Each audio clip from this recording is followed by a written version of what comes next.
વડોદરામાં માંજલપુર વિધાનસભાની પેટા ચૂંટણીમાં ભાજપ ઉમેદવારે ફોર્મ ભર્યું છે। અંતિમ દિવસે ભાજપના ઉમેદવાર સતીશ પટેલે ફોર્મ ભર્યું। ફોર્મ ભર્યા બાદ ભાજપ ઉમેદવારનું નિવેદન સામે આવ્યું છે।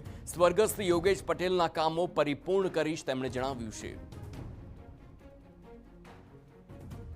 પ્રચાર માટે અમારા સંગઠનની ટીમે આખી યોજના બનાવી છે અને ગઈકાલથી અમે ward wise door to door પ્રચાર ચાલુ કરવાનો છે। જે રીતે પ્રદેશ અધ્યક્ષે કીધું કે યોગેશ પટેલની જગ્યા લેવાની છે, તો એના માટે મહેનત કેટલી કરવી પડશે સતીશ પટેલે? યોગેશ પટેલે જે મહેનત કરી હતી એ મહેનતને મારે ખાલી આગળ જ ધપાવવાની છે। એમને આખા વિસ્તારમાં બહુ બોયું છે, એને મારે લણવાનું છે।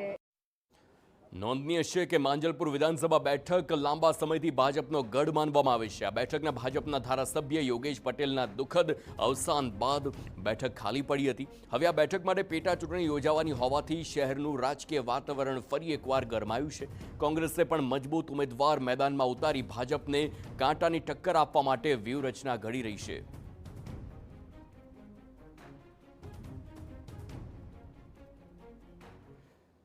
તો માંજલપુર